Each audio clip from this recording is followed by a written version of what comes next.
पानी ग्लास नहीं गिरास ନିଅ ପାଣି ନିଅ। पानी ग्लास टाणी केस लाଗୁଛି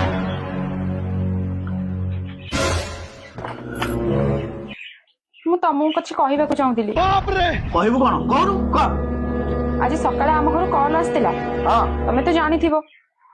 ଆଉ ମୋ ଭାଇକୁ ମତେ ତ ପଢା ଲେଖା ଜଣା ନାହିଁ। ଗୋଟେ ଚିଠି ଲେଖିବାର ଥିଲା। ତମେ ଟିକେ ଲେଖିଦବ। ଓ ଚିଠି ଲେଖିବୁ ତ ହଁ। ଯାଉନୁ ହଲା ମୁଁ ଜାଣେ ଲେଖିଦେବି ଯା ଏଇଟା କଥା ଜାଣ ଏଇ ନିଅ। ହଉ କହ କଣ ଲେଖିବା କଥା ମୁଁ ମୁଁ ମୋର ଘର ବାଡି ସମ୍ପତ୍ତି ଘର ବାଡି ସମ୍ପତ୍ତି ମୋ ସ୍ତ୍ରୀ ନାଁରେ କରୁଛି।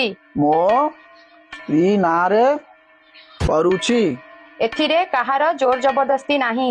ଏଥିରେ କାହାର ଜୋର ଜବରଦସ୍ତି ନାହିଁ ହଁ ହେଇଗଲା।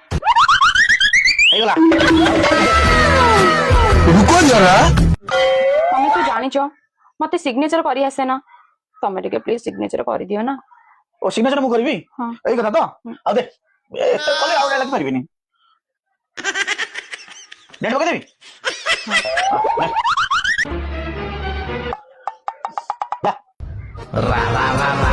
ଏବେ ମୁଁ ଦେଖିବି ମୋ ଉପରେ କିଏ ହୁକୁମ ଚଲେଇବ। ଏବେ ଯାଅ ମୋ ପାଇଁ ଗୋଟେ ଗ୍ଲାସ ପାଣି ନେଇକି ଆସିବ। ଯାଅ। ଆଉ ତୁ ମୁଣ୍ଡ ମୁଣ୍ଡ କାମ କରୁନି ପାଗଳ ହେଇଯିବୁ ନା କଣ ତୁ ଏମିତି କହୁଛୁ ଏଇ ଦେଖ ଭଲ ଭାବେ ଦେଖ ଏ ଘର ବାଡି ସମ୍ପତ୍ତି ସବୁ ତମେ ତମ ନିଜ ହାତରେ ମୋ ନାଁରେ ଲେଖିଦେଇଛ। ଆଉ ଯଦି ତମର ଏ ଘରେ ରହିବାର ଅଛି ତାହେଲେ ମୁଁ ଯାହା କହୁଛି ତମେ ଠିକ ଠିକ ସେଇଆ ହିଁ କର। ନହେଲେ ତମକୁ ଏ ଘରୁ ତଣ୍ଟିଆ ମାରିକି ଘରୁ ସିଧା ବାହାର କରିଦେବି କହିଦଉଛି। ପାଣି ପିଇବୁ ନା କଣ କରିବୁ ଭାତ ଭାତ ରୋଷେଇ କରିଦେବି ନା କରିଦେବି ପାଣି ଗ୍ଲାସ ନେଇକି ଆସିବ ଯା।